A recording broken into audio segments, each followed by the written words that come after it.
everyone. Thank you for joining us for today's webinar, 10 Tips to Get Your School Community on Board with New EdTech. Today's webinar is sponsored by NetRef, a powerful internet management tool that helps keep students on task and helps educators determine the true ROI of their EdTech investments. Before we begin the program, I'll review just a few quick housekeeping items.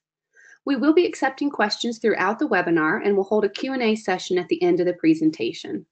Please go ahead and send in your questions for me as they come up. You can use your control panel. You'll see the questions feature. Just type your question into the top box, click send, and then I'll receive it and I'll put it into the queue to be answered during the Q&A period. If you experience any technical difficulties during the webinar, please use that same questions feature to get my attention and I'll do my best to resolve the problem for you. We will be sharing a recording of the webinar along with the presentation slides, so keep an eye on your inbox for an email tomorrow for details on how to access those materials. Now let's get started. I'm pleased to welcome today's speaker, Dr. Monica Burns. Dr. Burns is a curriculum and EdTech consultant, an Apple Distinguished Educator, and founder of the popular blog and website, ClassTechTips.com. As a classroom teacher, Monica was part of her school's federal magnet funding leadership team and was a vocal advocate for bringing one-to-one technology into her fifth grade classroom. Realizing the power of tech tools in the classroom, Monica started ClassTechTips.com to provide a resource for educators and administrators on implementing EdTech in the classroom. Since starting ClassTechTips.com, Monica has presented to teachers, administrators, and tech enthusiasts at numerous national and international conferences, including South by Southwest EDU, ISTE, and EduTech. She also visits schools across the country to work with pre-K through 12 teachers to make technology integration exciting and accessible. Monica is the author of the newly released book, Tasks Before Apps, Designing Rigorous Learning in a Tech-Rich Classroom, as well as Deeper Learning with QR Codes and Augmented Reality, a scannable solution for your classroom, along with many other books that you can find on her website at ClassTechTips.com. She is a graduate of the University of Delaware and Hunter College and completed a doctorate in Global Education Leadership at Lamar University in 2016. We're very excited to have Dr. Burns with us today and are looking forward to all of the great tips and information she has to share with us. So I'm going to go ahead and turn the program over to her now.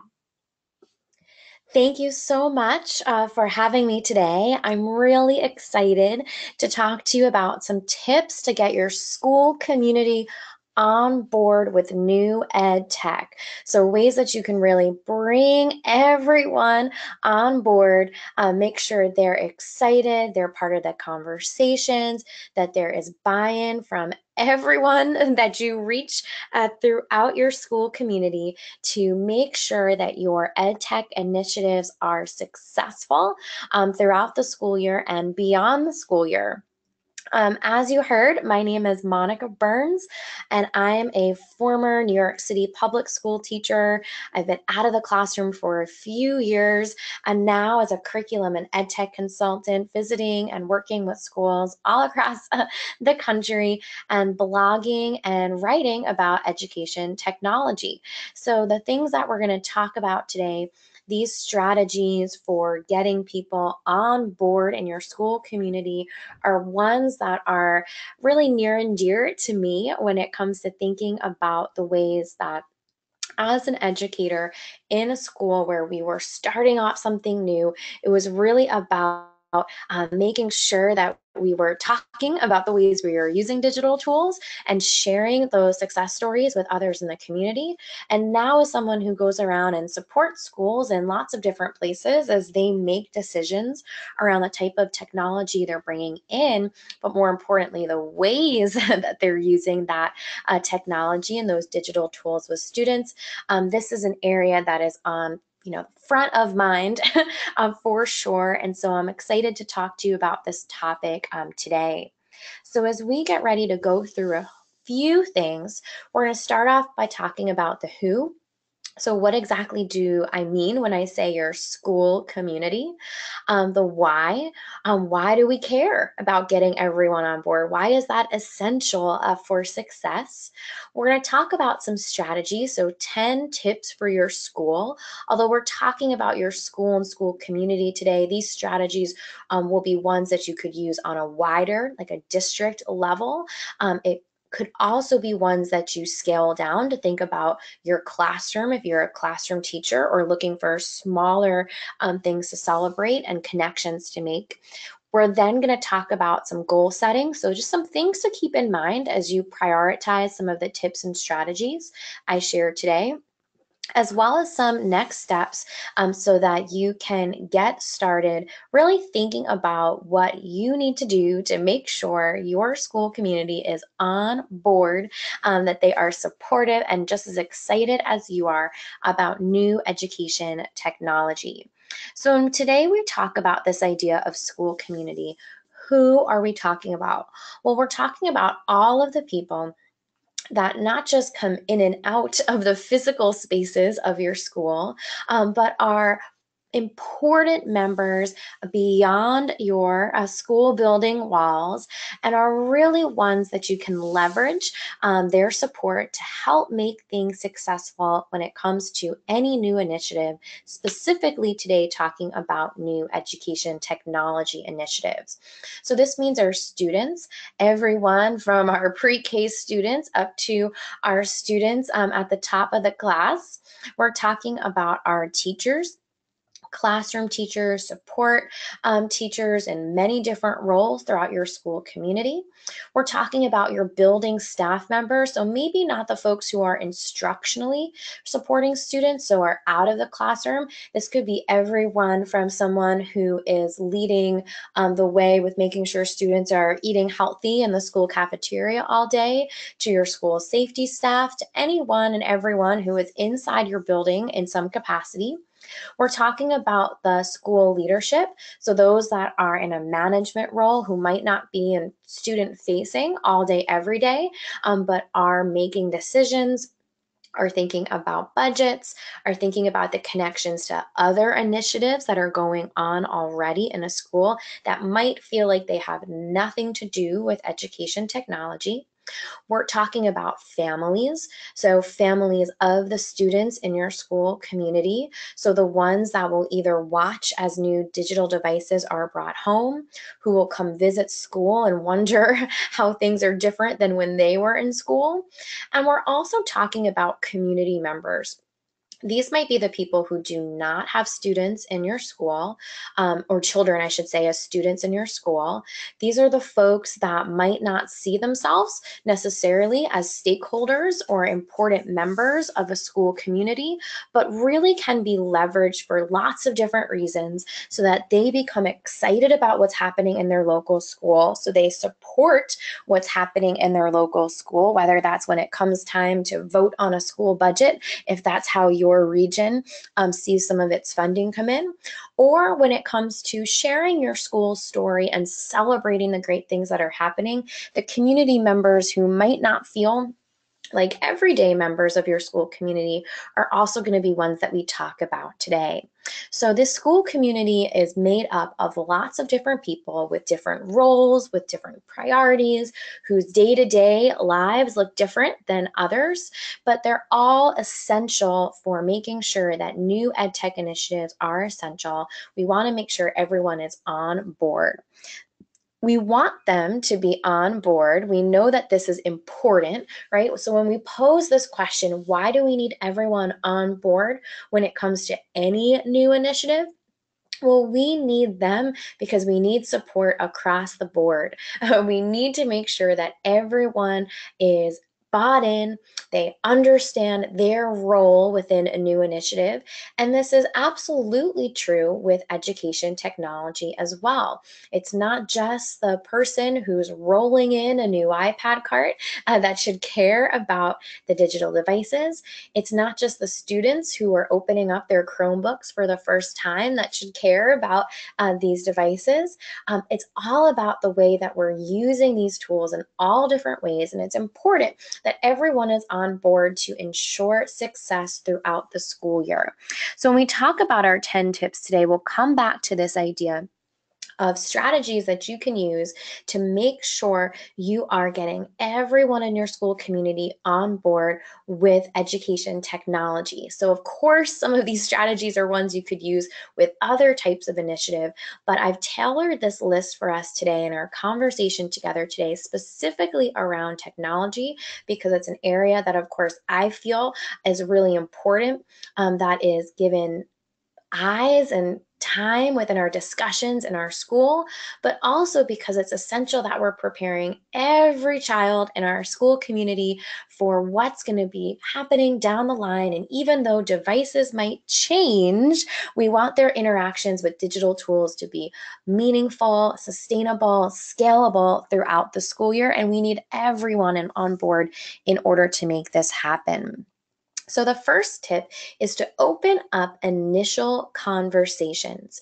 Those first conversations that you start to have, like the what type of devices do we need to accomplish this goal? Or what should we do about our 21st century learning goals? Or how are we promoting collaboration on digital devices? Those initial conversations that will eventually lead to decisions are ones that you can open up wider than just one committee, wider than just a conversation between two school leaders, but we can open up these initial conversations to include multiple stakeholders.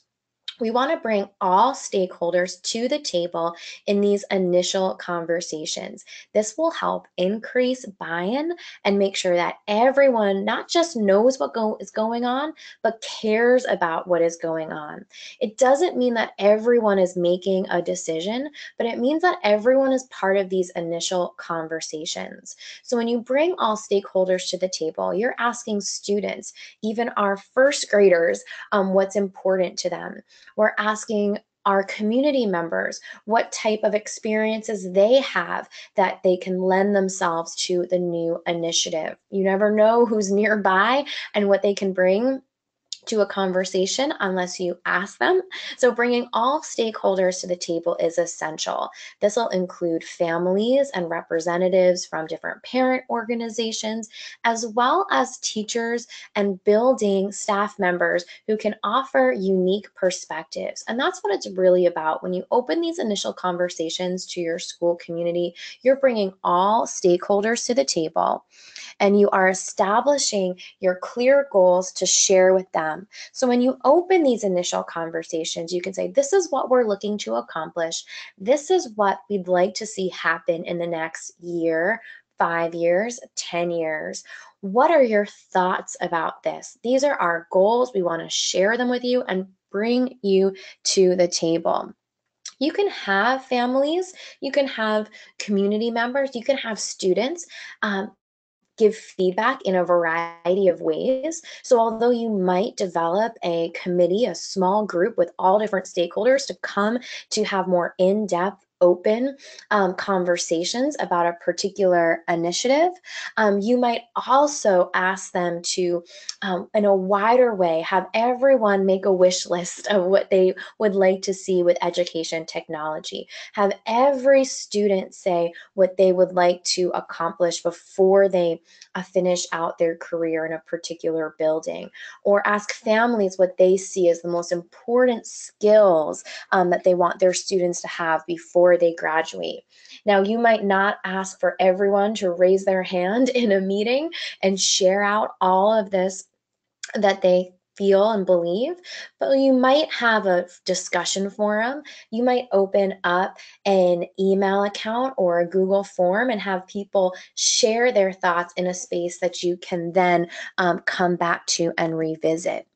You can have these discussions in different formats as well and share the outcomes of these discussions in different formats. So maybe it's more than just your minutes from a meeting like we traditionally might see, but maybe it's a video recap or an interview with a couple people who participated in initial conversations that you post on a school social media so that everyone knows that there are many people coming together to have conversations that will ultimately lead to decisions. So if you open initial conversations, You're bringing all stakeholders to the table. You're establishing clear goals to share in those meetings so that they are focused. You're asking for feedback in a variety of ways so that people who might not be able to attend a meeting, or when you have a large school community and inviting too many people to sit down together might feel overwhelming, you can ask them to give their input in different ways. And then you can share these discussions in different formats so everyone has a chance to interact. It doesn't mean you're taking a vote. It doesn't mean that everyone necessarily has an equal say in the sense of a final decision, because there's going to be lots of factors. And as experts within different fields, especially as school leaders who are analyzing many different factors as they make decisions, there's going to be things that might need to take priority as you're making decisions. You want to open these conversations so you can hear voices from everyone. You can make sure everyone's needs are acknowledged and addressed during the process of your initial planning. Next, you want to make sure to share the mission. So, as you're making decisions, you want to make sure that your mission, the why you're integrating digital tools into instruction throughout the school day or in different parts of the school day, is absolutely clear to all community stakeholders. So, having a clear mission statement that you have created as a school is essential. Everyone needs to be on the same page when you talk about the why your school is integrating digital tools. Now, of course, you could go out and you can look at different school districts and you can see examples of their mission statements around technology, and that's great to get your wheels spinning. But there's lots of reasons why schools place emphasis on using digital tools in classrooms. It might be related to a magnet theme that they have. It might be related to local issues, or it might have to do with certain core values of a school that digital tools connect to. Creating a clear mission statement should feel personal, but also purposeful for a school. Of course, a mission statement can feel a little heavy, a little rich, a little thick in terms of the sentences that might come together. So you can break down these big ideas into smaller chunks to help make it digestible for all members of the school community. So students in second grade can say, this is one reason why we use technology, and parents can say, this is one reason why it's important that my child has access to digital tools at school. You may want to incorporate audio and visuals into your mission statements so that it becomes very accessible to all members of the school community. Of course, this is super useful and important if you have a community full of families that speak lots of different languages and you want to make sure everyone can understand, can internalize, and can talk about the mission for bringing digital tools into the classroom. But it's also a great way to get students involved in the process of internalizing the mission and then having conversations around what this looks like in practice. You can use specific examples to illustrate your ideas. So, for example, if promoting collaboration is one of your core values and part of your technology mission statement, you might, when sharing the mission to families at a board meeting, to students at an assembly, show off how students are going to collaborate and work together using technology in really specific ways, maybe even calling out a particular app that they're going to use or an activity that a certain group is going to participate in. So, as you make a plan to share your mission with your school community to get everyone on board with new ed tech, you want to make sure that you've created a clear mission statement that outlines your goals. You want to break down those big ideas into smaller chunks so everyone understands the purpose for using new digital tools. You want to incorporate audio and visuals into your communications about your school's mission around education technology. And you can use specific examples to illustrate ideas to make sure that you are communicating clearly on what the mission is behind bringing digital tools into your school community. Next, you want to make sure that you are sharing the decisions that are being made. Again, it's not that you're necessarily taking a vote from everyone and using that information to make a decision, but you've brought your school community into the decision making process. You're listening to their voices and using that information to make a decision. You've made sure that the mission for using digital tools is clear. Now you want to make sure that you are sharing the decisions that you've made with all members of the school community.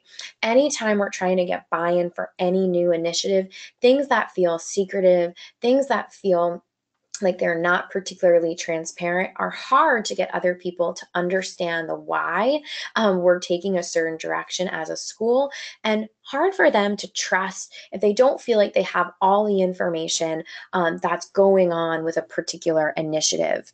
So explain the what and the why. What have you decided to do when it comes to bringing new digital tools into your school, and why have you decided to do this? When you acknowledge that both of these are important and you share these, you're showing your school community members that you value their role. If you're making decisions and not talking about the what and the why, it will make people feel like they are not valued members of the community. And in order to get everyone on board with EdTech, you want to make sure that you are as transparent as possible when it comes to your decision making. You'll also want to incorporate some of the action items for the next steps you've set up as part of your share when you talk about the decisions that you've made. So when you say the what and the why, right, what we're doing, why we've decided to do this, talk about what next steps are and what action items different members of the community might have. So, for example, if you have made a decision to bring iPads into your pre-K through grade 5 classrooms, you're going one-to-one with iPads, and you've decided this is the best idea because you want your students to be really mobile and on the go with their digital tools, your action items or next steps for community members might be something like a family meeting to talk about how you can use tablets to capture stories throughout the school day, or to capture special moments using the camera on a mobile device.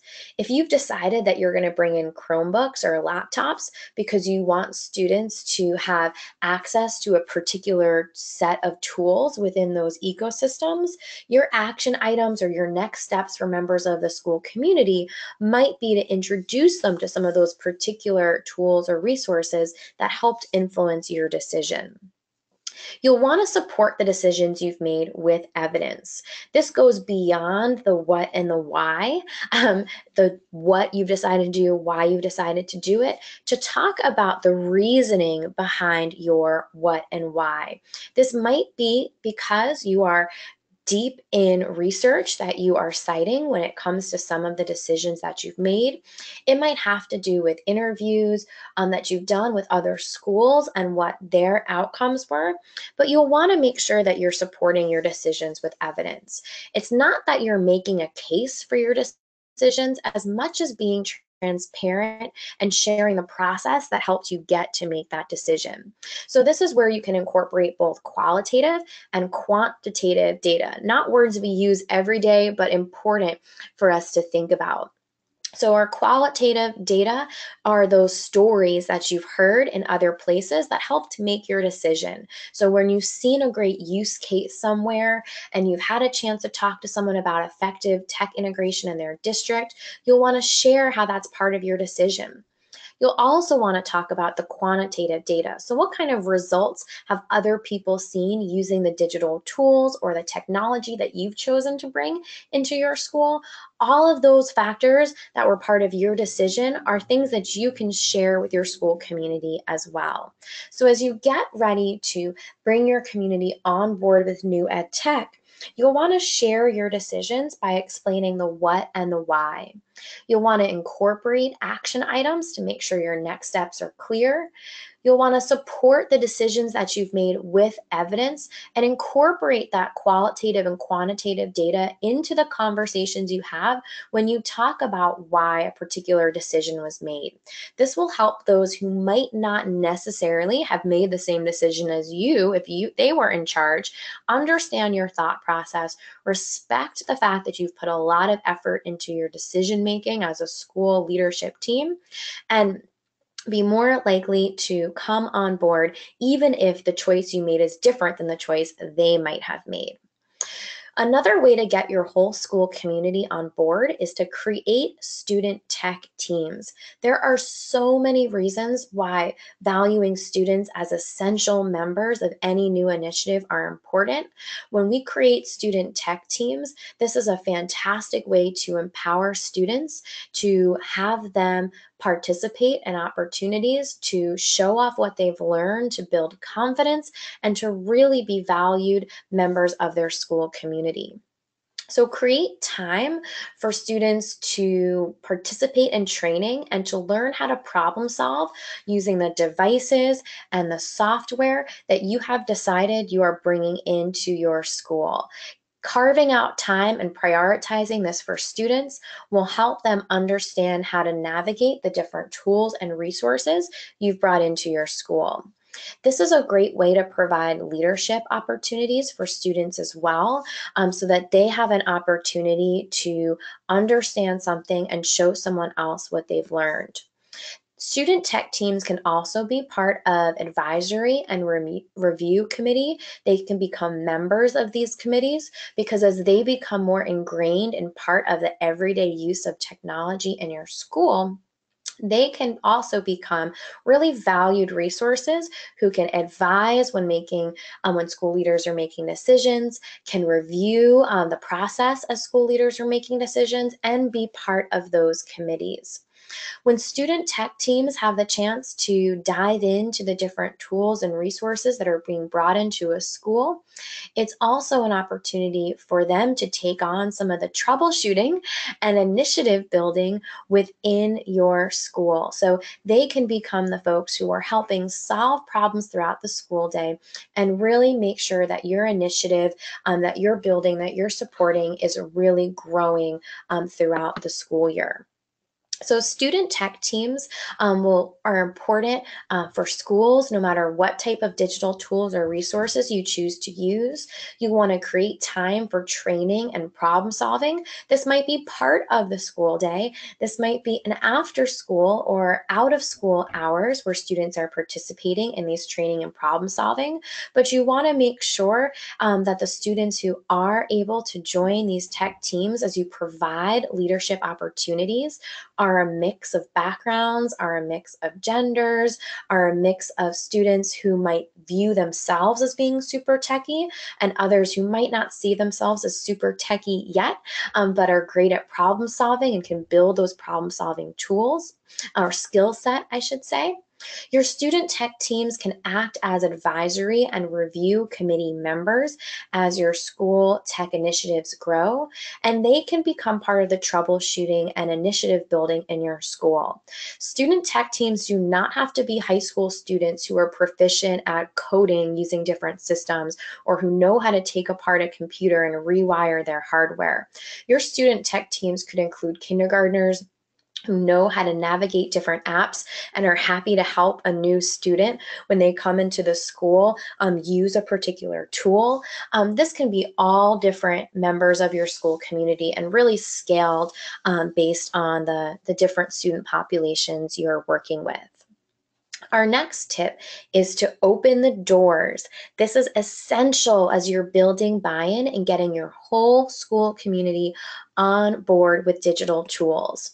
You can schedule learning and tech school tours so everyone can see what it looks like in different classrooms that are using digital tools for learning. Now, I have to tell you, I was visiting a school just the week before last where they're doing some amazing things with digital tools all the way down to pre-K students. And if I hadn't have gone on a school tour if I had just listened to some of the teachers tell me about the great things happening in their classroom, I would never have had a full picture of what it looked like at this school. They were telling me, yep, all sorts of cool things that their kids were doing that were embedded in different learning activities, that were connected to the standards, that were really rich activities, not just gimmicky or flashy. But if I hadn't had a chance to go on a school tour and talk to first graders as they showed me off their digital portfolios, to talk to kindergartners as they were talking about their deep dive and profile of a local artist, if I hadn't gotten the chance to talk with third graders about the way they were using digital tools to help document as they solved math problems, I would never have known exactly what was happening or seen just what amazing things were happening in that school.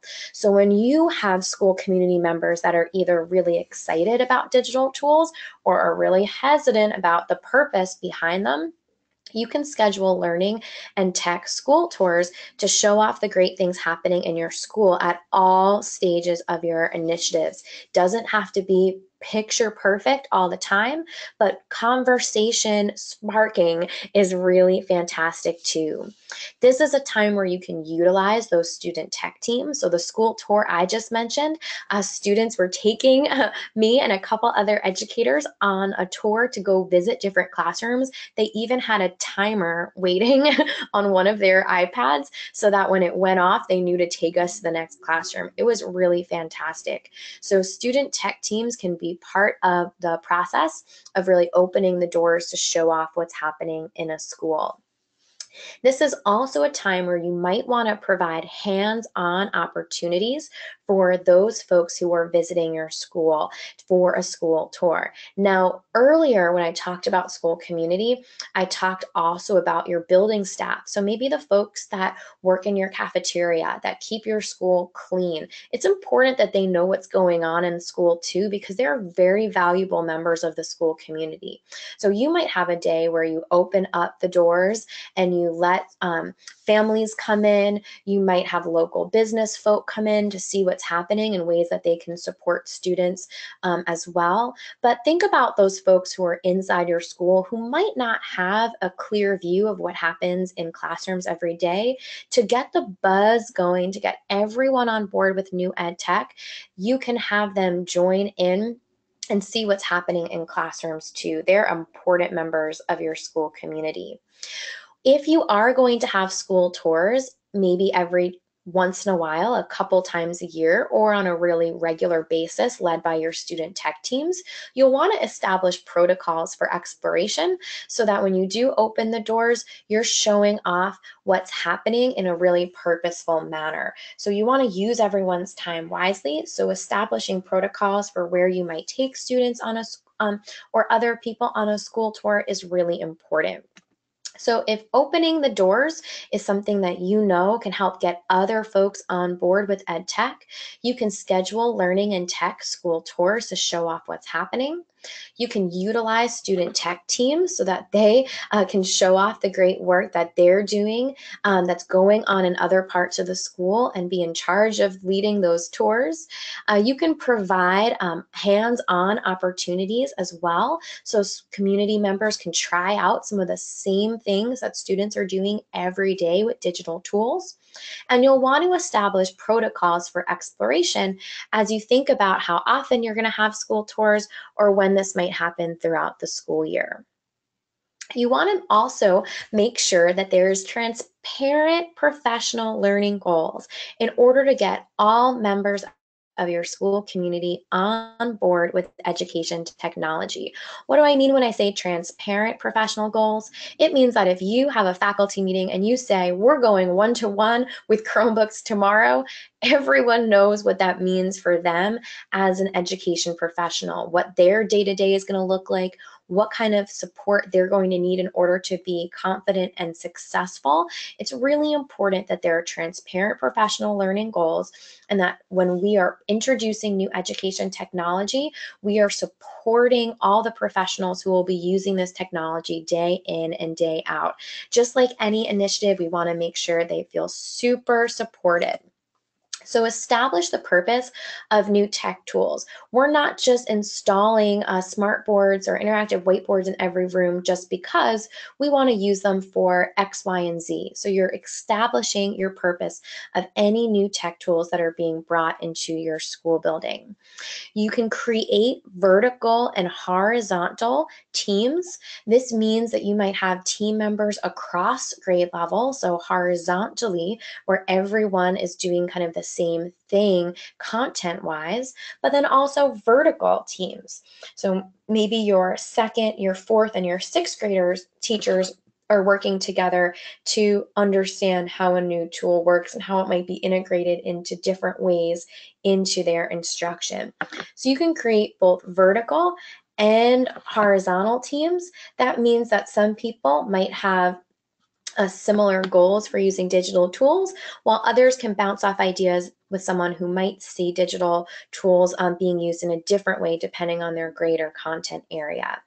You'll also want to leverage teacher interest. So figure out when you introduce new digital tools, who is excited about what. If you know what your teachers are excited about, what they're interested in learning more about, you can use that information to help promote buy-in by having really focused professional learning opportunities for teachers that have expressed interest in different areas. You'll also want to balance personalized and school-wide goals. So if you know that there are teachers in your school who want to get better at one area, or who you and they have identified need to grow in a particular area when it comes to the integration of digital tools. Those might be personal goals for some educators that look different than other educators. But you also will have school-wide goals when it comes to integrating new digital tools. So you want to find a balance so that this is not overwhelming on people's list of what it is that they need to do. It's not that we're trying to make everything fun and flashy and glittery all the time so that people decide that this is a good idea for them, but we want to make sure that they see value and purpose in what they're doing. And this can happen by making sure teachers know that their interests, that their concerns are valued, and that they are not going to be overwhelmed by too many things happening all at once, and that professional learning goals are balanced. So when we think about being transparent and having transparent professional learning goals, it means that we're talking to the educators in our building about the purpose. We're establishing a purpose of new tech tools so they know the what and the why very clearly. Their understanding of the what and the why is going to be different than when you share your decision making with your larger school community. This is going to be more nuanced. This is going to be more connected to everyday pieces, and you want to be mindful of proactive when talking about this with educators. You can create vertical and horizontal teams. This can help people look at digital tools through a few different lenses as they get ready to bring it into their everyday instruction. You can leverage teacher interest to make sure everyone is interested and excited about what is happening, and you're being strategic about using those things so that they are able to really dive into digital tools together. You'll also want to balance personalized and school-wide goals so that there are things that are relevant and actionable for individual teachers, as well as a common language in your school community about using digital tools. You can also create interest groups for pilots. This means that you are saying, who wants to try out this, and valuing those sort of interests that are happening organically, and where you can team up people together so that they know that they have support throughout the school year as they try something new. So you might survey staff, students, and families and say, we are looking for an LMS. We want a learning management system, and we're not quite sure which one is the perfect fit. So you might survey your staff, students, and families to figure out what their thoughts are as you're making decisions for pilots, and then use that information to help You and your staff members decide who will try out something new as you make decisions about how to use digital tools for both short-term and long-term goals. You can create concurrent pilot programs. So this means that it's not that the whole school is piloting or trying out one tool together, and then next year they might all try out something different. It might mean that on your fourth grade team, 2 teachers are trying out one tool for 6 months. Another set of 2 teachers are trying out another tool for 2 months at the same time. So when we're doing concurrent pilot programs, everyone has some buy-in. People are trying things out. They still have a partner to talk about and troubleshoot and share success and frustrations with. But that at the end of a pilot, you can now have information from a few different strategies that you've employed or a few different resources that you've tried to make a decision what things will look like for everyone moving forward. You'll want to provide choice and options for teachers as you decide to pilot new tools or strategies. This means that you might have a couple options and you might say, we're looking for people to pilot this. Which one would you like to try? Or everyone has to do this one thing, but you can decide which tool you want to use to help get there. And then at the end of the year, decide what's going to be the best fit for the whole school community. So providing choice and options for teachers is a great way to get everyone in your school on board with new ed tech. You'll also want to establish a protocol for your pilot programs. This means that you might have regular check-ins, that you might have team meetings, that you might have feedback that happens at certain points, so that when you do go to make a decision, you have all the qualitative and quantitative data you need in order to make an informed decision that comes straight from the success stories of your staff members. So when you create interest groups for pilots, you can survey staff, students, and families to see what they're interested and excited about. You can create concurrent pilot programs to save time and get information all at one point. You can provide choice and options for teachers so they can try out something that grabs their attention, that they're excited about bringing into their classrooms. And you'll want to establish a protocol so everyone knows when they're going to share, when they're going to start, when they're going to stop, and that there are certain things already lined up and ready to go. Our next tip is to find moments for successful shares. When can you show off the great work that's happening in your school community around the use of digital tools? So how can we share these moments that are successful? So you might want to provide formal and informal sharing times for anyone, students, community members, families, teachers, to talk about the success that's happening with your new EdTech initiative. This might happen formally where during a faculty meeting, everyone has 5 minutes where they're going to share one successful thing that's happened in the past month. Or it might be informal sharing times, like having a staff social on a Friday afternoon with a goal of talking a little bit about what's going on with your favorite resource or favorite tool, but feels a little bit more informal as opposed to more of a presentation of something successful that's happening. I love Ignite presentations. Ignite presentations are short presentations. Sometimes they'll use a set of slides, like 20 slides that will automatically move forward every few seconds, and it's like rapid fire. These are great spotlight sessions for people to show off an activity that they've done in their classroom with digital tools. Now, Ignite presentations are not for everyone. I've done them a whole bunch of times in front of hundreds of people, and it doesn't matter how many times I've done Ignite presentations or keynote speeches, it still gets my nerves all worked up. So Ignite presentations can be lots of fun. I love doing them as someone who loves sharing favorite digital tools, but it might be out of the comfort zone for some folks. So Ignite presentations are a great opportunity to invite people who have a story to share about digital tools in their classroom to show off resources and kind of a lightning fast type of way.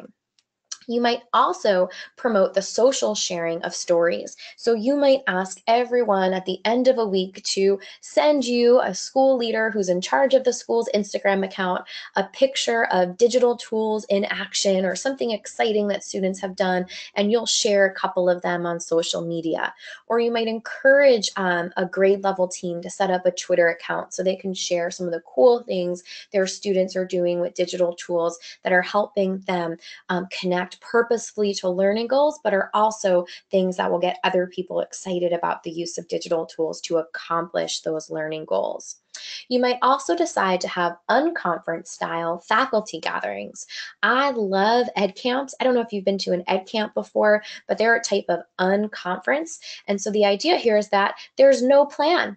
Everyone just shows up into one spot, and then there's a bunch of Post-its on a table, and everyone who has something they want to talk about, like maybe I want to talk about formative assessment strategies, and someone else wants to talk about a digital storytelling tool they love, they say, hey, everyone, I'm going to put my name up on this board. Come meet me in this room. We're going to talk about this awesome math app that I found and how I'm using it to help my students model equations. And then people who want to talk about that will come with them, and they'll all talk about that together. So the first time you do this, this might feel really scary and you might want to have a little bit more structure or plant a couple of people in the crowd who are definitely going to start a conversation about a topic. But once you bring this into your school community, it can be a really fun and effective way to show off and share things that feel really successful in your school. So successful shares provide formal and informal sharing times. Ignite presentations as spotlights are awesome ways to fire up the crowd and get them excited about something new. You can use social sharing of stories if you want to tell all the great things that are happening in your school in social media. And you can use unconference style faculty gatherings to help people share ideas. All of this will generate buzz and excitement and get more members of your community on board with the power of digital tools. You can also get your school community on board with technology by thinking about purposeful products. What are kids making with these digital tools? Are they creating movies that share the steps they took to solve a math problem? Are they publishing websites that show off all the research they've done after interviewing local veterans in their community? So what type of purposeful products are kids making? These final pieces, what kind of purpose might they have that can also get other people excited about the way to use digital tools in the school? So you might use your community as an audience for student creations. So if your students are all interviewing leaders or local business members, you might have them make quick commercials for each local business that could be shown off at a town hall meeting, so that everyone is excited about the way students are using their voice and images and interviews and research to create products. So that's one way you can help use your community as an audience. You want to show off to them that what students are doing with digital tools is purposeful and productive. You can also use project-based learning activities with a clear purpose. So for example, if your students have found a problem in their community, they're going to create a project to help solve that problem. It can feel really purposeful, and they can find a solution, and they can use digital tools to either help them with their research, to help capture their findings, or to present their findings. So incorporating digital tools in that manner can help there be a very purposeful product as well. Showcase the effective use of these tools so that others can see how kids are using augmented reality to explore systems of the body. Show off how your students are capturing their hands-on art creations with digital tools and bringing them to life with a digital portfolio. So the more that you can showcase the effective use of tools, the more other people in your school community will be on board. Thinking outside of the box is a great way to get not just yourself, but also your kids brainstorming about the ways that digital tools can solve problems in the community and show a purpose for those choices, those big decisions that come all the way from the top down, right? But now we're taking those digital tools and we're showing the purpose of them to everyone. So Purposeful Products, you can use community as audience for student creations, project-based learning for a purpose that solves problems in your community. You can showcase the effective use of tools at school events, and thinking outside of the box can help you identify issues in your community where students can leverage the power of digital tools for problem solving.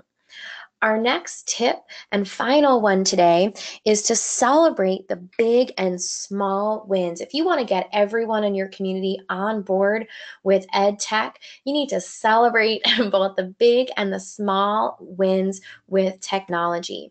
Everyone in your school community has a win to share. Even someone who might feel a little grumpy, or they feel like their device never works for them, or they always have trouble connecting to the Wi-Fi, whatever it might be, there is something that they have done that is a success. So work with them, figure out what that is, and help them share it with the world. Failures.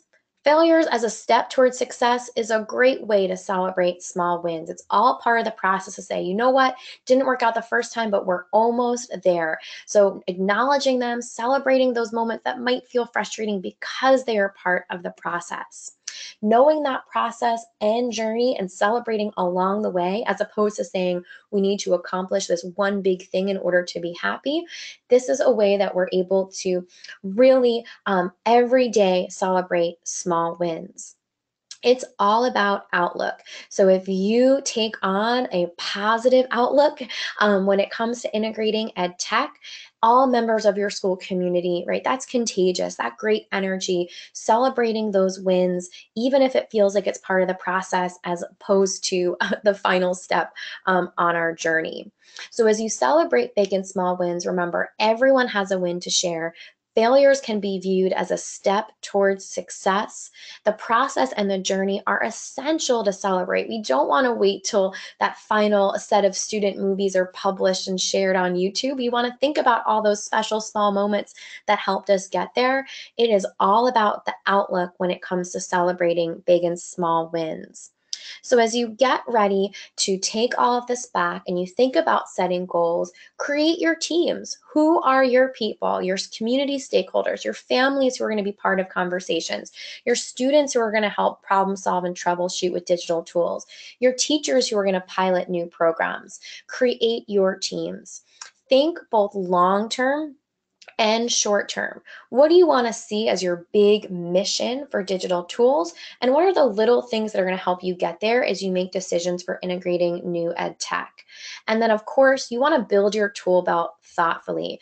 I am often guilty of posting, 15 favorite apps or 17 websites for this. And it's great to think about all the wonderful tools out there, but you'll want to prioritize. And as you bring these things into your classrooms, into your schools, you'll really want to build your tool belt thoughtfully.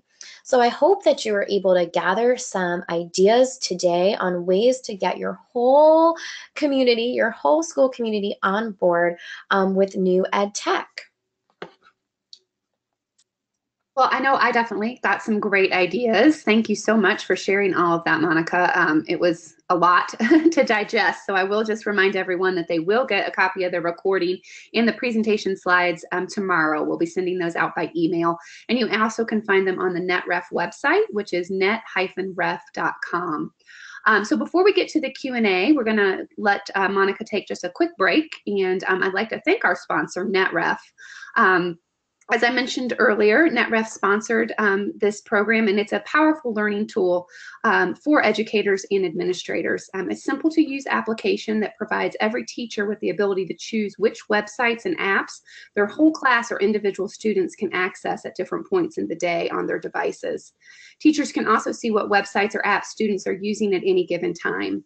And you can also monitor website and app usage both at the class and school level. And that's what makes it a really powerful tool for administrators to really see what the ROI of their EdTech investments are.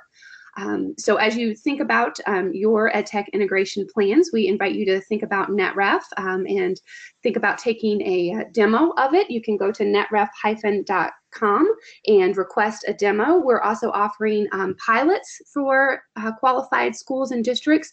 So request that demo, and then you can chat about those pilot possibilities. It's very easy software to use. There's no device downloads or installation required. So it's very simple for your EdTech folks to implement, and then for your teachers and administrators to start using. So give it a visit and give it a try. Now we've got a few minutes left, so let's take some of the questions that came in. First off, we actually had a comment that came in early on when you were talking about making your mission public for educational technology. And I did just want to share this because it was such a great story. This educator said that her school made a video, as you had suggested, Monica, that really demonstrated how all of their EdTech had been used throughout the previous school year. And each grade made a segment of the video. This was an elementary school, and they demonstrated both the devices they're using, some of the apps that they're using, as well as the actual outcomes that they did, the learning projects that they did using that technology. And so making the video itself became a great use of educational technology, as well as a writing and an art project. And then that video was shared with new parents coming in so that they could really see how educational technology was used throughout the school that their child's now going to be joining in the new year. So I thought that was a great way of sharing your mission, as well as sharing some of your successes. Love it. That's fantastic. That's fantastic. Yeah, so thank you for sharing that. So when you were talking about opening the doors, this educator said that they have done a digital showcase as part of their open house with parents to show them how the tools are being used. But she was looking for some specific recommendations about how teachers, maybe across the district even, could be collaborating more on how they're using the various tools at their disposal. Since a lot of these open house ideas are the teachers kind of presenting versus the teachers Yep. learning from each other. No, and that's a great question. And I definitely think that it is essential that teachers see great examples of things in action so that they can get ideas, they can tailor things to their own classroom, and they can talk to their colleagues that they might not see every day. So this might be part of when we talked about the vertical teams. So we're often, as educators, and I know as a classroom teacher, I was often in horizontal teams. So sitting around people who taught the same content as me, who were doing similar things to me during the day. But when we get to pop into classrooms and spend time with teachers outside of our grade level, we can gather lots of ideas. And this is very true with digital tools as well. So you might have teachers who don't think they're doing something very special because it's just their everyday, but they are doing things that are so completely, totally special. So as a school admin, as a grade level team member or team leader, you might identify some of these folks that have something awesome to share and ask them if it's okay to set up a schedule and say, can people just peek in your room during their planning period? Or to say, we don't have a lot of preps this week. Maybe I can give out some prep periods to people for the sole purpose of them watching the use of other digital tools. So if you know that your teachers are doing something special one day, maybe they kind of make an announcement and invite other people to come in. It's important that this is something where you're thinking about your school culture and that you've really built that capacity for learning and sharing, so it feels like a true safe place for that. Yeah, that's a great idea. And I think it is important. I think sometimes we actually leave teachers out when we're thinking about building these communities because they're usually the ones heading things up in terms of sharing and showcasing. What is your opinion in allowing teachers to choose when they want to adopt technology? So if you've got early adopters, on par adopters and the late adopters, rather than having folks be dictated when they're going to adopt technology, letting them choose. So I think it's important that all goals are communicated really clearly, the why we're doing this. And sometimes it'll come down to showing people how something's going to address a particular problem, something's going to help students build a particular skill. It's more than just we have to do this, or kids need to know how to use computers or something like that. It's really about connecting it to content. So the conversations that you have with the why we're doing this or why it's important to try this out are really important that they're done strategically. There's going to be some people, just like anything new, that will need more side-by-side coaching, that will need more support. You really want to make sure people see the purpose, they view the value of something, and that they know if they try something, they're in a safe space to make a mistake, and that they have the support that they need. So I don't see it as much of a mandate or a starting point as much as making sure that a purpose is clear and that everyone has the support they need in order to be effective. Some things, which of course are easier said than done in a blanket statement like that, but the more that we can be supportive to do and have that one-on-one coaching and troubleshooting. I know when I visit schools, I do a lot of demoing, even though I talk about, things, especially if I have a relationship with a school and I'm going to be there for a week or a couple days of the school year, I'll say, you know what, when I come back next time, can I teach that lesson? Can I introduce the virtual reality to your kids? And that helps it not feel so scary. Great. I think that's a good idea. And yeah, having some schedules for adoption, I think, is important to make sure everybody gets there together. So well, that is all the time that we have for questions, but thank you everyone for joining us today. And thank you, Dr. Burns, for sharing all of this great information. As I mentioned earlier, we will be sending out an email tomorrow with a link to the presentation deck and the recording. So keep an eye out for that. And you can also find it posted on the netref.com website, where once again, you can request a demo of that software and see how that might help you manage educational technology in your school and also determine better the ROI in your EdTech investments. Thanks again for joining us and have a great afternoon, everyone.